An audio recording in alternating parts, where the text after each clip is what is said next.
Welcome to ODI. I am Sara Pantuliano. I'm a managing director here at ODI. I'm delighted to welcome everyone in the room and our very numerous online audience today at this yet another event on South Sudan here at ODI.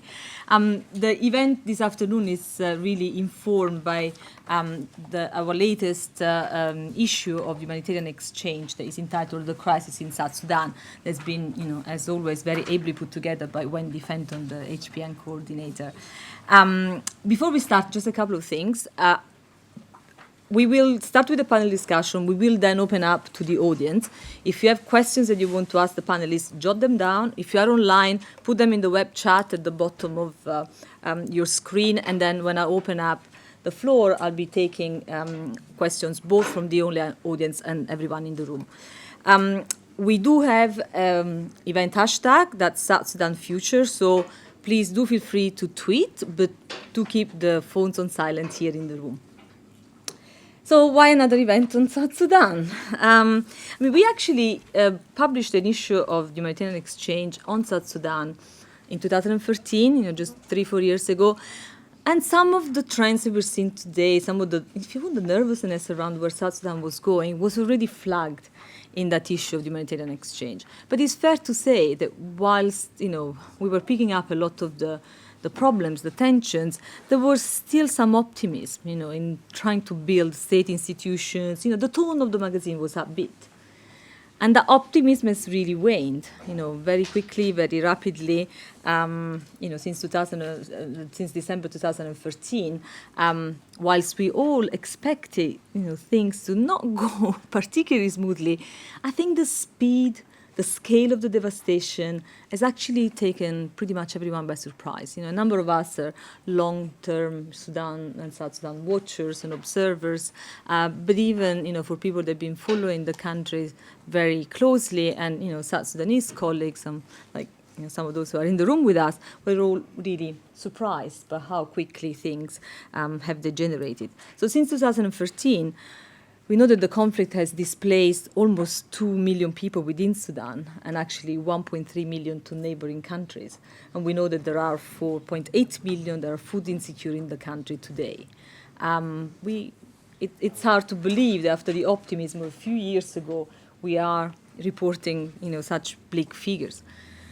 We have a mission in the country that a lot of people feel very uncomfortable, feel, that has not done a particularly good job at protecting civilians, even though that is the raison d'etre. That's why they are in the country. And in fact, South Sudan has become a very dangerous place, one of the most dangerous places to be an aid worker, both for South Sudanese and for international staff. So we'll discuss all of this today. The event is called South Sudan at another crossroads. But, a colleague on Twitter actually commented, well, more than a crossroads, it feels like a roundabout. And so, yes, let's discuss why we continue to be around this roundabout.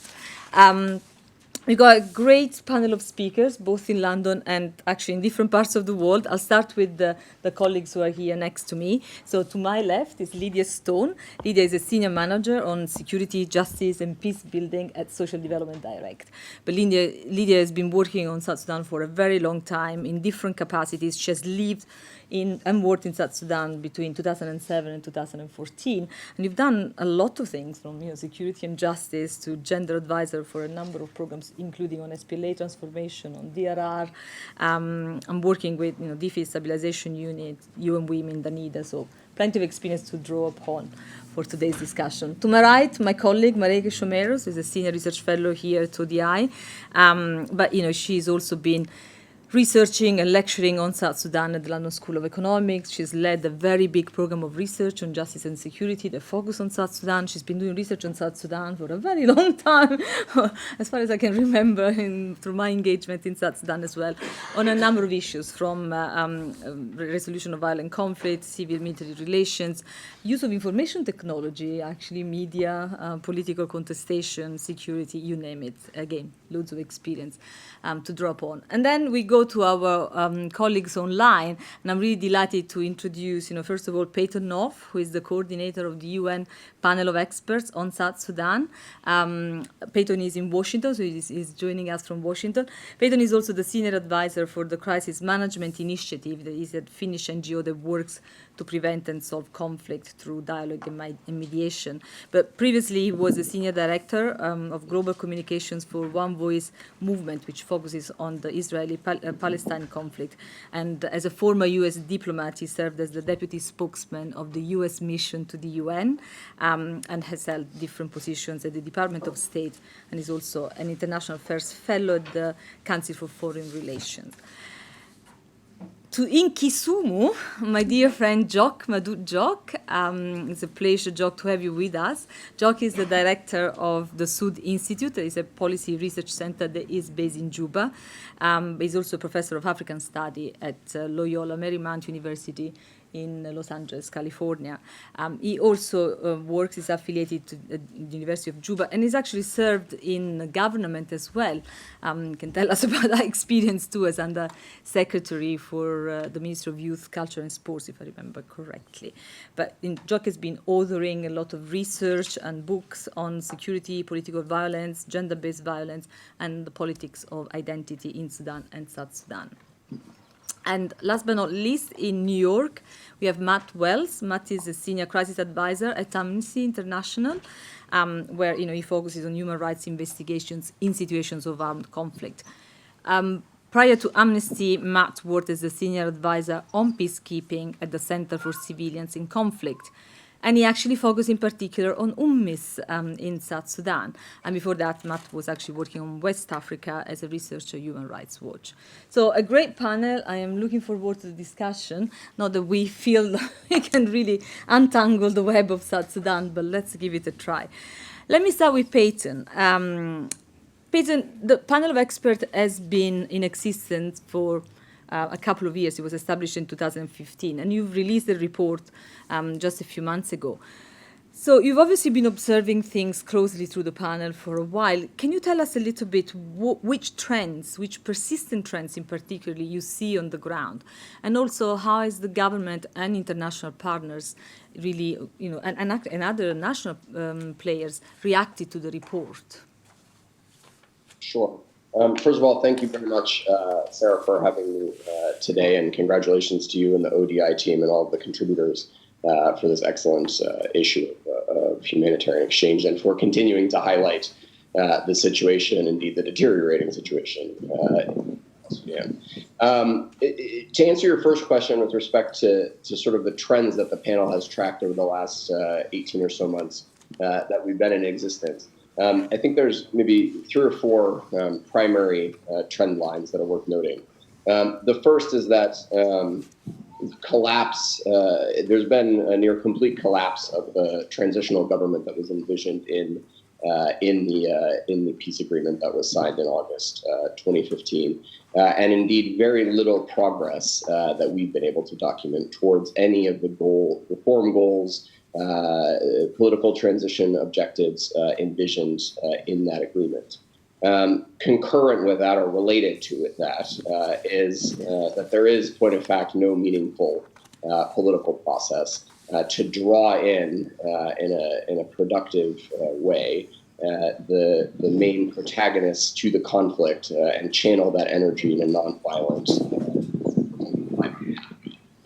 so the consequence of those 2 developments, in the panel's judgment, at least, and we expounded on this in some length in the report that you mentioned that came out 2 months ago now, is that many of the main antagonists in the conflict see their only recourse as a military recourse, as a violent recourse, not in the absence of a concrete political pathway to channel grievances and address security issues. The other thing I would mention is that we've seen a sharp increase in incitement to violence and hate speech, both online but also on the ground. Many of those in the room and folks who've been following South Sudan quite closely will recall, I think with deep concern, going back a couple of months ago, the sharp increase in sort of heated rhetoric across all sides. It's not a Dinka phenomenon, it's not an Equatorian phenomenon, it's not a Nuer phenomenon. You really saw it across tribes in very pointed rhetoric against others. And I think of particular concern were instances of incitement and hate speech directed or occurring in places. Notes, very menacing notes put on churches, on NGO compounds, etc. In some cases, targeting specific individuals by name. The panel has not been able to determine with any certainty which groups are behind any of these letters, whether they indeed actually represent the views of specific groups that were alleged to sign them. But it nonetheless has contributed, I think, to a very worrisome climate in the country, and indeed continues to fuel sort of a downward spiral of tribally based violence, which is not, of course, what initially sparked the war per se. The last thing I would mention is just the closing of political space, ongoing closing of political space within the country.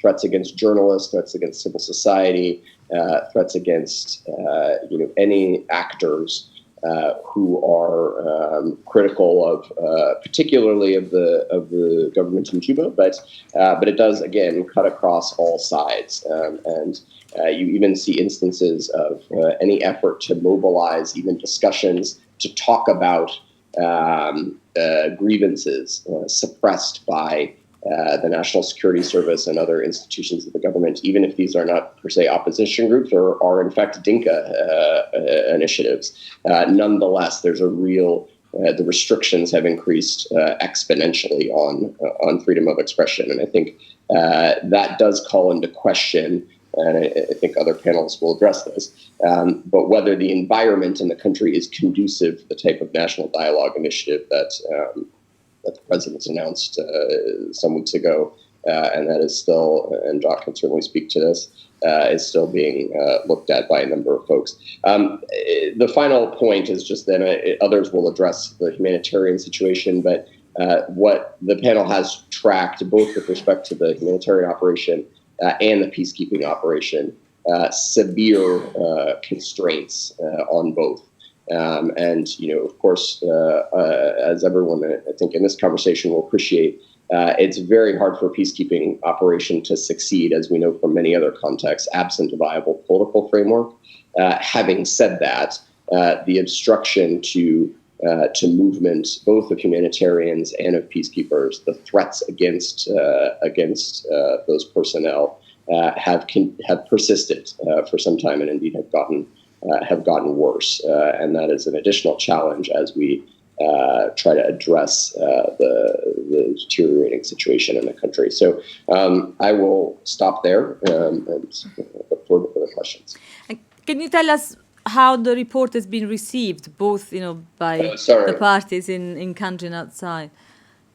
Yeah, I apologize. In going back actually to the first major report that the panel submitted to the Security Council in August of 2015, we have had a couple of core recommendations, which I will say have not been adopted by the Security Council, and indeed have not been endorsed by those in the region.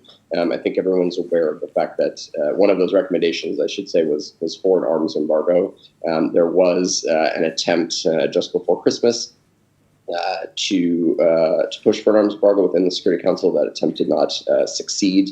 We have also recommended that, to the extent that the goals of the Security Council and of IGAD and the African Union remain an inclusive promotion of an inclusive political process that indeed ends the war, and that sanctions can be a tool to promote that. But the sanctions need to target individuals who have influence and the ability to fundamentally change the trajectory of the conflict. To date, sanctions have only been applied against sort of mid-ranking field commanders who don't really have the ability to change the trajectory of the situation in a substantial way. Again, that recommendation has not been taken up meaningfully either in New York or by IGAD, which obviously led the mediation effort, or by the African Union.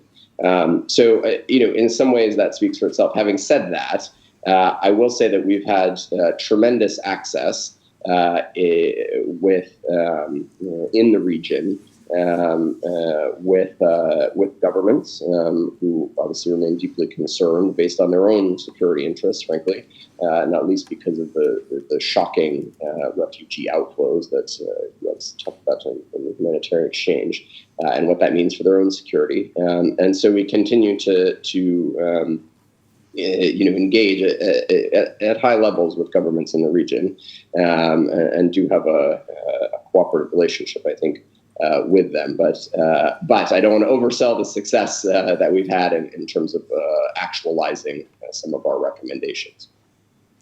Thank you very much. You paint a pretty bleak picture of the situation with formidable challenges. I mean, one thing we hear, all the time recently is the importance of revitalizing the political process, and you've also alluded to that. Marek, you've done a lot of work on that. What would a political process that can really bring some stability back to the country look like? Thank you, Sarah. I really struggle with the premise, in a way, of that question, and in a way also of the suggestion that South Sudan is at another crossroad. And I want to unpick that a little bit, because I wonder whether actually that premise and that idea and that very tantalizing notion of revitalizing a political process is exactly what stands in the way of meaningful political work. Because it reminds me a little bit about the talk about revitalizing a political process. Reminds me of discussions that were had 10 years ago after the CPA was signed, when a lot of people started working on South Sudan and said things like, it's a blank slate for rule of law, for justice systems. It's a blank slate, as if indeed nothing existed in South Sudan. And of course, we all know that that really isn't true at all. The suggestion that there's a political process to revitalize suggests that there is no political process. And I think that is a really dangerous premise from which to start. Because, of course, there is always a political process. I'd be curious to hear whether Jock, who is such a regular commentator on politics, does feel that he is not in a political process at the moment. I would be very surprised if he says that he isn't.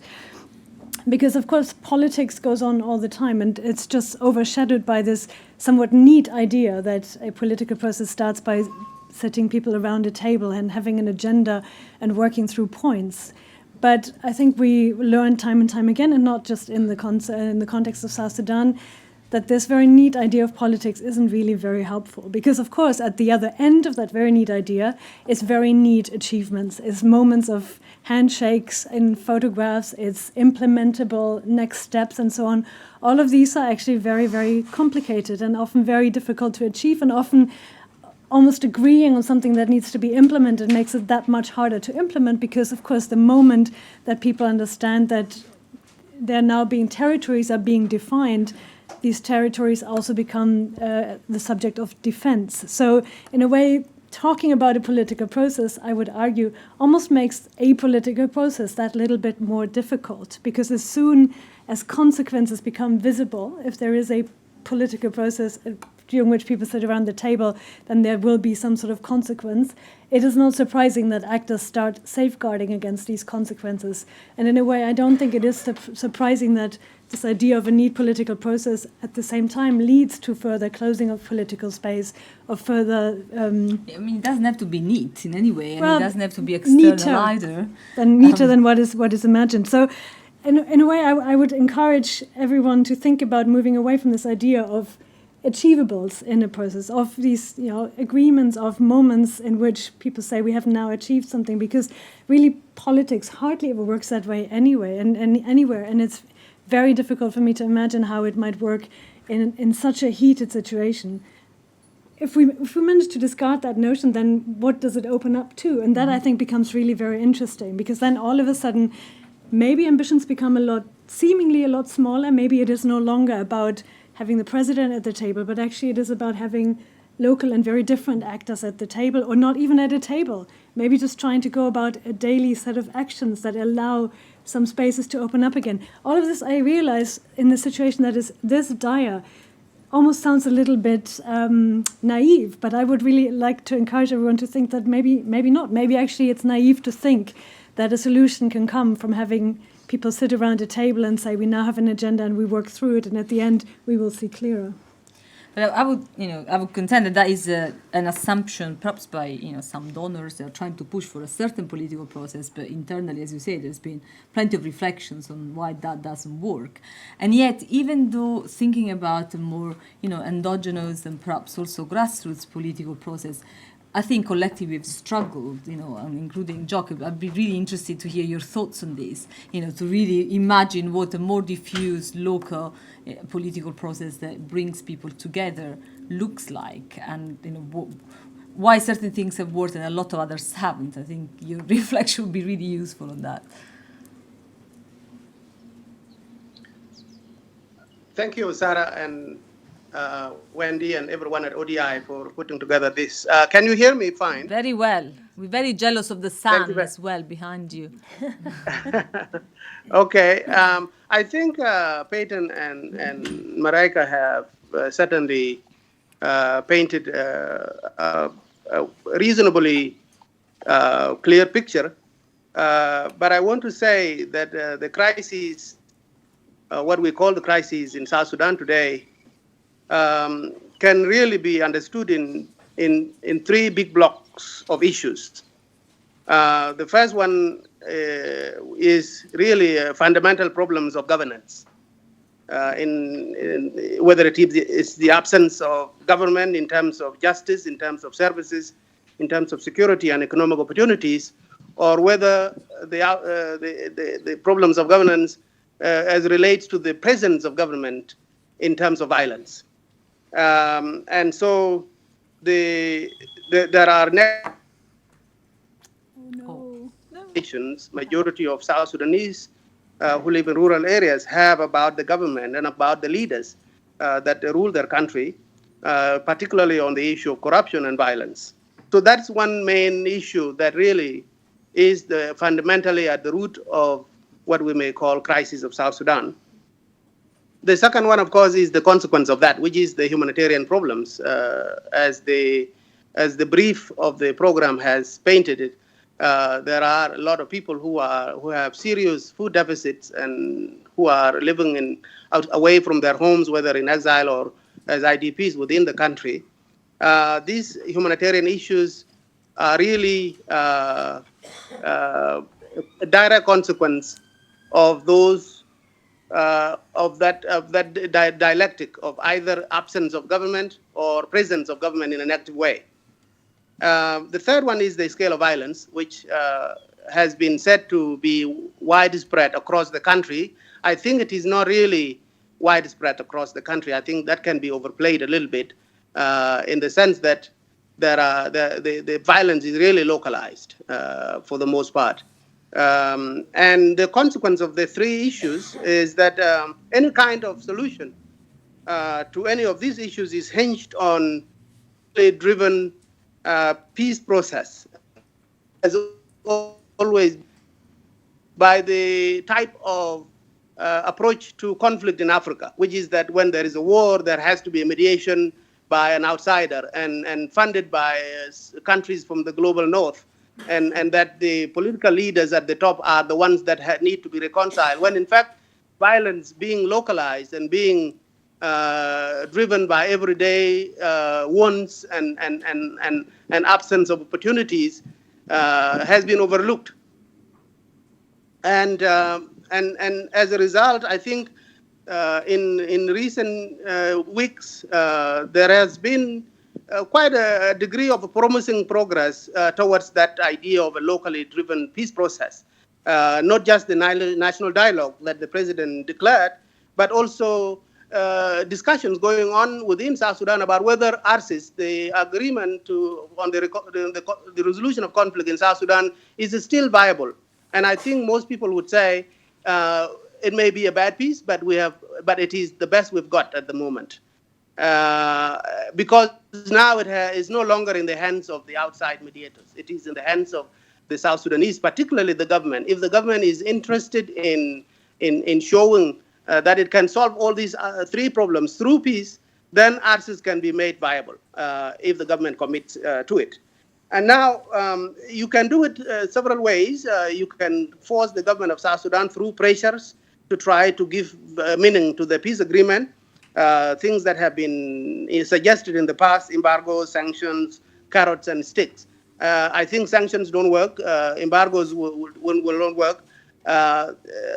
What works is really a meaningful debate with the government, both by strengthening the local voices, but also diplomatic pressure from outside, with an eye to really driving home to the leaders in South Sudan that at the end of the day, they are the ones who are supposed to care more for their people and not foreign leaders, and drive home to them that at the end of the day, peace is the only thing that will settle some of these major problems that I have just outlined. Thank you. Thanks, Jock. Peyton, you want to come back on that? Jock says sanctions won't work, embargo won't work, and yet that's what the panel has recommended.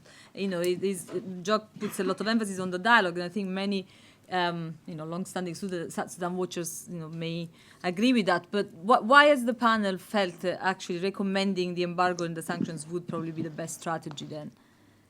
Yeah, so it's important to understand that the mandate of the panel is somewhat constrained in the sense that the goal of the Security Council resolution that established the sanctions regime on South Sudan and also the panel was specifically to use sanctions as a tool for promoting an inclusive and sustainable peace process. The panel didn't write the resolution, right? That's the consensus judgment of the member states of the council. So our work has been defined by giving the council the best recommendations that we can about achieving the goals that they set for themselves, right? For the international community and with respect to South Sudan. The point that we have made is that if the goal is to change behavior among the actors, among the antagonists to the conflict, in such a way as to make an environment that is conducive to the kinds of political trade-offs necessary to have an inclusive and sustainable peace, that sanctions, that they need to look at certain types of individuals who are influential enough to actually change the context in a meaningful way. That is not to say that as a panel, we in any way view sanctions as a silver bullet. They are clearly not. There's no indication in any conflict that sanctions of themselves bring a civil war, certainly of the scale, to an end. Obviously, I would not sit on a sanctions panel if I didn't think they could make a meaningful contribution, but it's really contingent on a diplomatic initiative within which sanctions can play a part. But a meaningful diplomatic initiative that is grounded certainly in the political realities of South Sudan, as others have said on the panel this morning.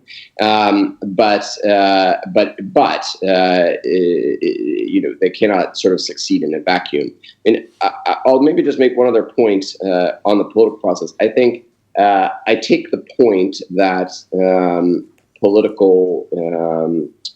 Sometimes we get sort of distracted by the formalities of, there has to be a table and people have to be sitting on either side of it negotiating with each other. And certainly the efforts to date that have been structured like that haven't worked. I think it's hard to argue that we don't need a rethink of the political formula for what might bring the war to an end.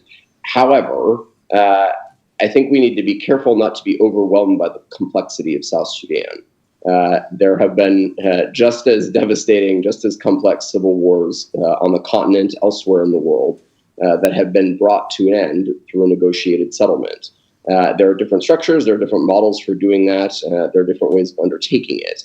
But we shouldn't think that it is an impossible task that cannot be accomplished. And I think we also have to, given the scale of what we're seeing in South Sudan, not just the humanitarian consequences, but in terms of food insecurity, etc. But the civilian death toll, while there hasn't been a comprehensive study of it, is extraordinary. And South Sudan may indeed be, with the exception of Syria, the deadliest conflict, the second deadliest conflict on the planet at the moment. And that should give us all pause. And I think, there needs to be some political initiative commensurate to that challenge, of which certainly pressure, including sanctions, can be useful. The fact of the matter is, sanctions have not been applied in a meaningful way. So I think it's very hard to judge whether sanctions can be effective in South Sudan or not. Designating 6 mid-ranking field commanders and seeing no appreciable progress, I think, is not an empirical indication of whether sanctions can meaningfully contribute here to this context. Thank you very much, Peter. Let me move, let me pick on something you've said, the second deadliest conflict in the world that really, sort of makes you breathe in. I mean, there is an important player in this, that is there to protect civilians. UNMISS is mandated to protect civilians. It does offer shelter to 200,000 South Sudanese, and that's important to recognize. But yet, I think, pretty much everyone that follows South Sudan closely feels quite uneasy about, what we have seen in terms of violence directed at civilians, sort of particular sexual violence against women and girls, and the failure of the mission to really exercise its protection mandate more robustly and, negotiate better access for humanitarians and, ultimately make the environment a little bit safer for both civilians and aid workers. There is a lot of criticism of the mission. Is the criticism justified, Lydia? Thank you. Yeah, sadly, the criticism is entirely justified. When we look at UNMISS and the failings of UNMISS, we're not just looking at what's happened since December 2013. UNMISS has failed since December 2013 because it was already quite a complacent organization. We go back as far as 2012 and the violence that took place in Jonglei with about 3,000 civilians dying, when we saw Lo Nua marching on Pibor over a period of weeks, and UNMISS failed to intervene politically and failed to be prepared militarily. There's so many incidents. You can go back to 2009, even with UNMISS with 1S, when 100 people were killed almost outside the gates of the UNMISS compound in Nasser. In an incident attacking some WFP boats. And throughout all of this, we saw a failure by UNMISS to engage with the community, to go outside of the walls, to be really proactive in its protection of civilian mandate. So when you have this institution that's already got this ingrained complacency and lack of accountability, when the violence really broke out in December 2013, it was entirely ill-equipped and unprepared. It hadn't been engaging with the communities. It wasn't fully understanding the political situation. Yes, UNMISS should be commended for opening the gates and for the POC sites. But beyond that, we've seen tremendous failings in Malakal, even within the POC sites themselves. MSF last year reported that 3/4 of people in the POC sites don't feel that they can trust UNMISS. They've lost confidence in UNMISS. And then obviously there was the very high-profile case of the terrain camp. And, for a long time, so many people were asking what will it take for UNMISS to be proactive and respond? And, we're still asking that question because we're seeing more and more instances where there is a complete lack of response and a lack of accountability. Thanks, Lydia. Matt, you wrote an article about this in The Exchange, and you felt, yes, of course, there are a lot of things to criticize, but there are also mitigating circumstances. What do you think? I mean, I agree with everything that was just said, but I think it does need to be situated within a context that Peyton described earlier. There have absolutely been failings by the mission, as was described in terms of, big failings like Malakal and Juba. You take Malakal, where you had peacekeepers actively abandon their posts along the perimeter, allowing the SPLA and other forces to enter a POC site and burn to the ground roughly a third of the camp. You have what happened in Juba in July. And we shouldn't forget the more daily failings of the mission in terms of women trying to go out to get firewood who have been subjected to sexual violence now relentlessly for 3 years. And these sorts of daily failings don't often get the attention of things like Malakal and Juba, but have every bit, if not more, in many ways, of a devastating impact on civilians throughout South Sudan. At the same time, I think it does need to be contextualized within the challenges that the mission faces. And again, Peyton talked a bit about this earlier, but the mission has been put in as bad a position as possible. It is relentlessly blocked, harassed, and at times, attacked by parties to the conflict. There were more than 200 rounds that hit UN House itself during the course of the fighting in July. There were often SPLA tanks blocking the UN from being able to leave its base to go outside. And I think some of the criticism for the mission's inability to move should be placed on the mission, but much of it should be placed on the UN Security Council. The UN Security Council gave the mission a Chapter 7 mandate. There's a status of forces agreement between the mission and the government, and yet the parties to the conflict have made a mockery of this again and again. They have blocked it from moving. It's gotten to a stage where the mission now has to essentially ask permission to move by air. And yet the Security Council has taken no action in response to, again, this kind of mockery of Chapter 7 that the government and the opposition have made. As Peyton says, still no arms embargo, still no sanctions. And so I think in many ways, the mission has been at times an easy kind of, whipping boy, because they are the ones who fail directly on a daily basis. They are the ones that we see unable to protect civilians on the ground. But much of their problems in terms of resources, in terms of the lack of free movement, come from a UN Security Council that has refused to impose any consequences on the government and on the opposition for not allowing the mission to do its most basic responsibilities, in addition to committing massive human rights violations over the course of 3 years. Thanks, Matt. Mareke, even the limitations we're very familiar with. Is there an alternative to UNMISS to keep the situation more stable on the ground? I don't know if I would go as far to say that I would know of an alternative to UNMISS, but I think UNMISS is a good example for what I talked about earlier, that in a way they're caught between these two things they try to achieve. One is high political aims, and the other is connections with communities, protection of civilians. And I think in between those two, they fail to do either one particularly well. And if we take it back to this idea, well, how would you approach a different type of process? Maybe there's a real discussion to be had about how UNMISS behaves when it's not in a very heated situation. Everyone now associates UNMISS with these moments when they are under active attack. But there have been years and years and years of everyday little actions of UN staff who were posted in some of the UN camps, not inside Juba, who barely ever leave the compound. And if they do, they leave the compound only in a convoy.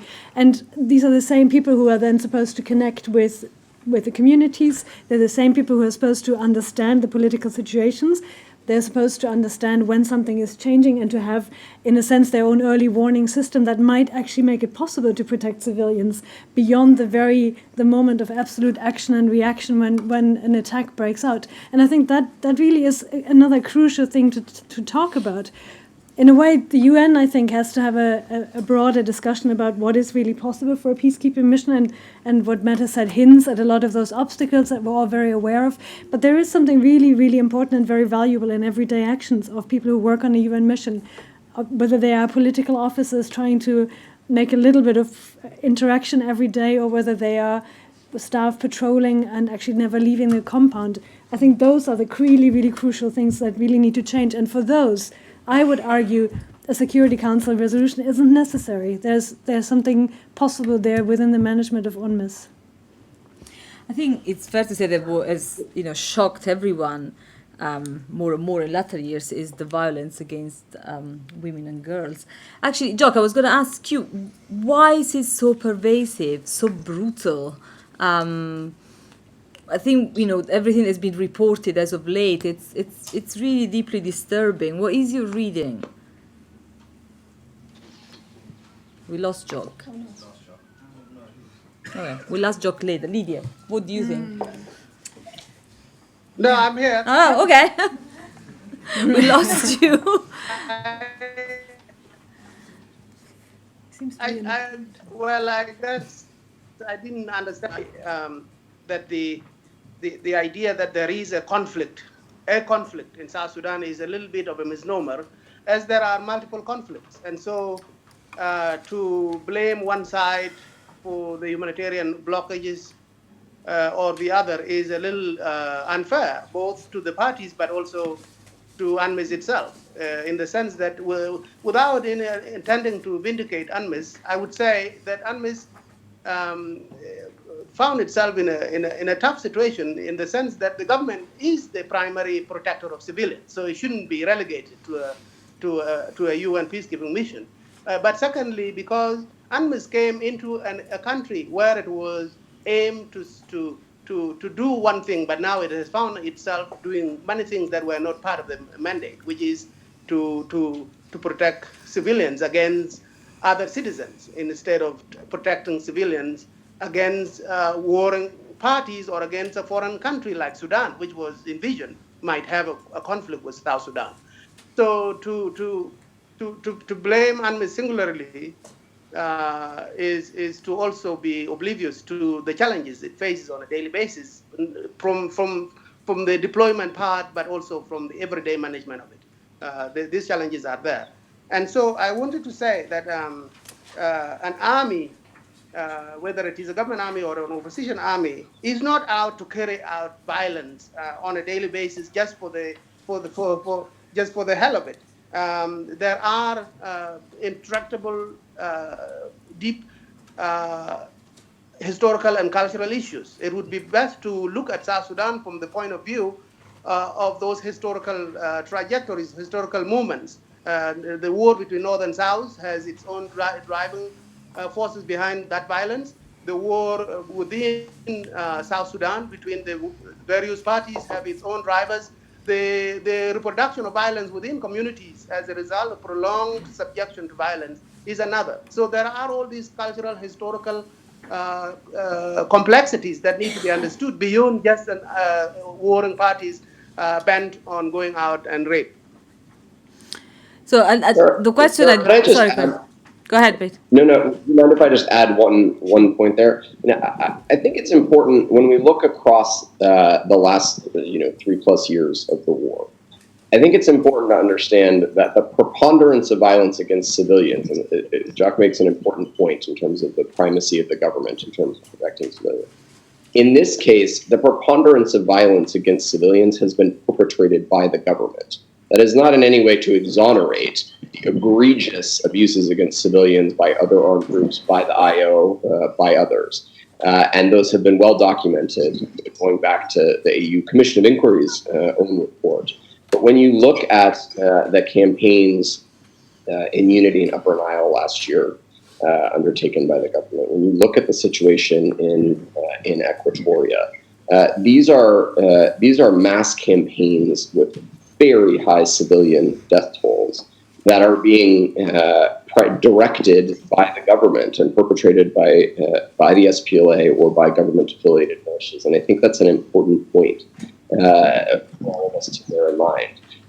Secondly, I would just maybe reiterate something I said earlier, which is that when we talk about UNMISS or peacekeeping operations, when we talk about development interventions, when we talk about these sort of technical interventions into civil wars, SSR, DDR, etc., we all have to remember that all other experiences, and this is something I think it won't come as a surprise or novel to anybody in the room, but none of these things function absent an effective political architecture for ending a war. So we can continue programmatic interventions all we want. We can continue, peacekeeping operations, et cetera, et cetera. But the last 3 years of that effort, just in the South Sudan context, has seen a steep deterioration of the conflict and of the situation for civilians in the country. What hasn't been, I think, carefully examined, and Jacques has written very eloquently about this, is what are our core assumptions about the political framework that the international community, whether that's the UN Security Council, whether it's IGAD, whether it's the African Union, whether it's the parties themselves, have used to try to bring this to some sort of new political dispensation. And we haven't really rethought our core assumptions about whether power sharing works in a South Sudanese context. How do you address fragmentation of rebel groups, et cetera, right? And I think that's very urgently needed, rather than trying to continue to refine or think that we can fix this through, by making adjustments to the peacekeeping force or, doing development or doing security sector reform. Thanks. I'm conscious of time, but I think one thing we haven't touched upon is really how difficult it has become for humanitarian workers to operate in South Sudan.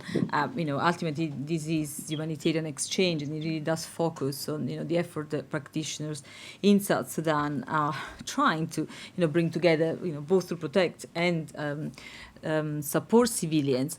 I mean, the last 3 years we've had 43 aid workers killed. We've all been hearing until now the level, the brutality, the violence is just shocking, both against civilians and against aid workers. And that's a question for all of you, really. But how can humanitarian organizations, humanitarian officials operate effectively in such a context? What are some of the strategies that they have been adopting or they can adopt? We have a new head of UNMISS coming in. What should he be doing, to try and support the community of humanitarian workers to really, navigate the challenges that are phenomenal? Lita, do you want to start? I'll come on to that. Could I just quickly come back to the question that got skipped over about the increase of violence against women and girls, because it's a really important point that it's important we don't skip over. We were starting already from a very low baseline.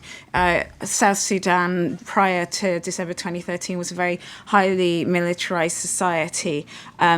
Domestic violence was widely accepted.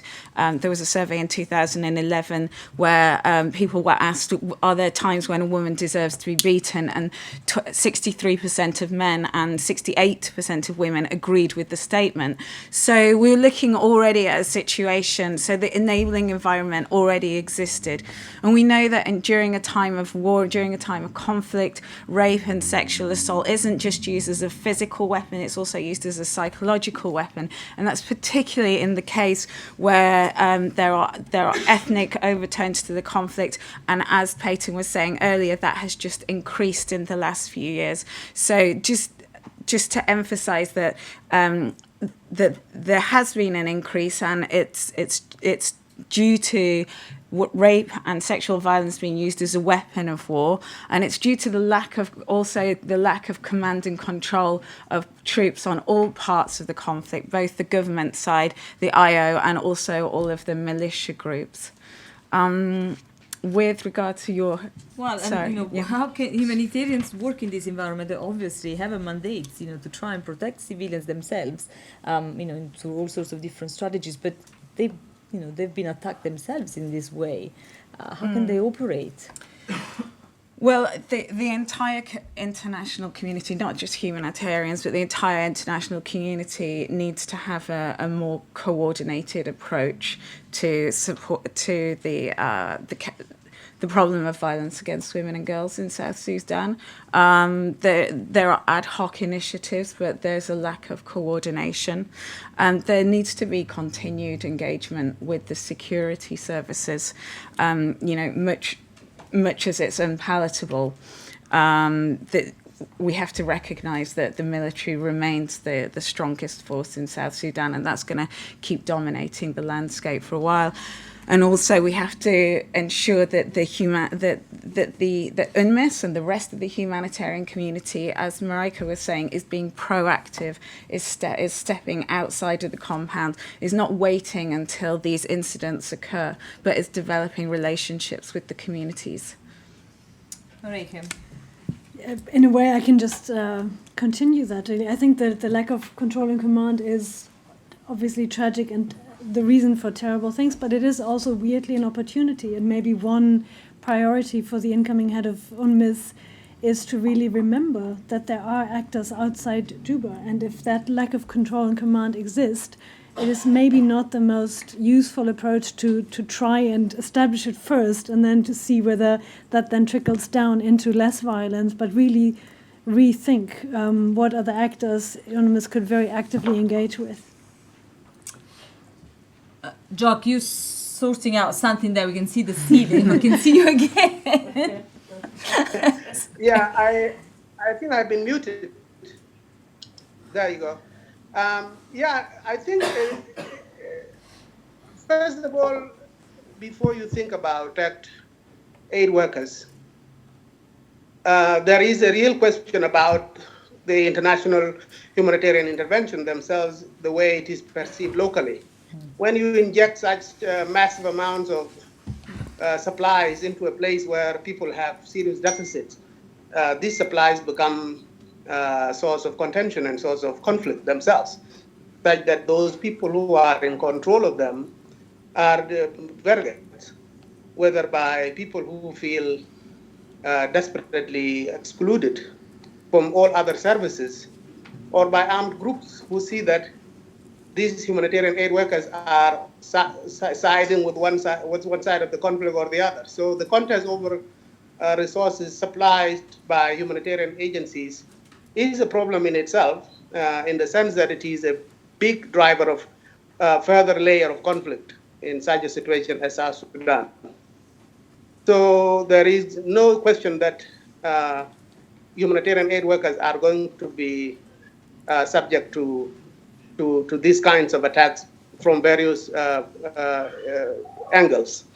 Now, this is to underscore that actually that humanitarian aid, helpful and appreciated sometimes that is may be, has actually, if the last 30 or 40 years of humanitarian intervention in South Sudan are anything to go by, are by far major contributors to conflict, but they are not anywhere near being a solution to the crisis going on in the country. So is it no time really to rethink humanitarian intervention, not just in terms of how effectively we can provide it, but whether it should actually be questioned to begin with. Now, of course, there are questions about people who might die if you don't intervene, but to what end? I mean, people are already dying. And I think this is a moment where intervention in South Sudan really needs to be revisited, because what has been done for 30, 40 years, beginning with OLS, has not produced fruits in terms of reducing the death toll. With regards to how to strategize to protect aid agencies and aid workers, I think I agree with Lydia that some degree of coordination with the warring parties, and obviously there is a need for aid agencies to secure the commitment and agreement of the warring parties to the protection, but also to open access in terms of agencies having a schedule when they put in a request to go to a particular place.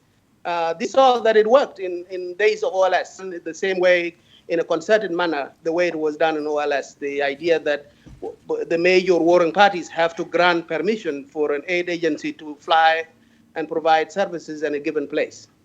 Thank you. Yeah, I wish we had the time to really engage in this discussion and take it further, maybe in the Q&A, but I really want to open up to the floor.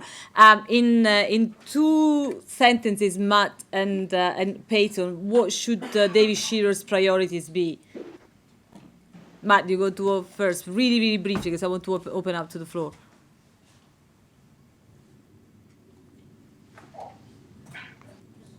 We've lost the audio. Peyton? Sorry, could you just Hello? repeat the Can you hear me? question? Sorry. So what should David Shearer, the newly appointed, just started head of UNMISS. What should his priorities be?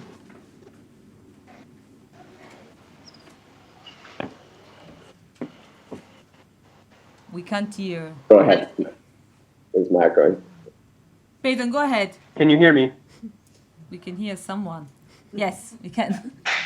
That's Matt has come back. Okay, great. Sorry about that. So for the SRSG, I see kind of four real priorities. The first is getting back to, actually, I mean, it really hasn't been done ever by UNMISS, but systematic human rights reporting. There was a report that came out, in the last 2 weeks, but that's the first time we've seen a human rights report from the UN mission in way too long. And so we need to get back to having consistent human rights reports in terms of understanding what's going on the ground from a human rights perspective. Second is outreach to the humanitarian community and to people in the POC sites and to local civil society in South Sudan. This was mentioned earlier, but there's certainly been a fractured relationship between the mission and other stakeholders in the country. And so I think it's key that when he gets there, now that he's arrived, to really reach out and speak with different stakeholders to try to rebuild the relationship between the mission and these different groups. Third, and this was mentioned as well, but peacekeeper accountability. We need to start seeing the institutionalization of accountability for failures to protect. And this isn't just on him. This is obviously something that has to be taken up in New York by DPKO. But we need to see systematic reporting of when troops refuse to follow orders, when they refuse to go outside, as has been mentioned, and start to see real accountability for peacekeeping failures. And fourth and finally, and this one is the most difficult one, but finding a way for the mission to be a political player again in the country. When you look at what happened in Juba in July, both militarily and politically, the mission was effectively non-existent. In terms of where the fighting took place, in terms of its ability to move, it was not treated as a respected actor on the ground. And so I think trying to rebuild its political credibility within the country so that it can be a real player in processes going forward. Thanks. Peyton, anything to add? No, I'll let that, in the interest of time. Thanks. Yes, I can already see hands going up in the room.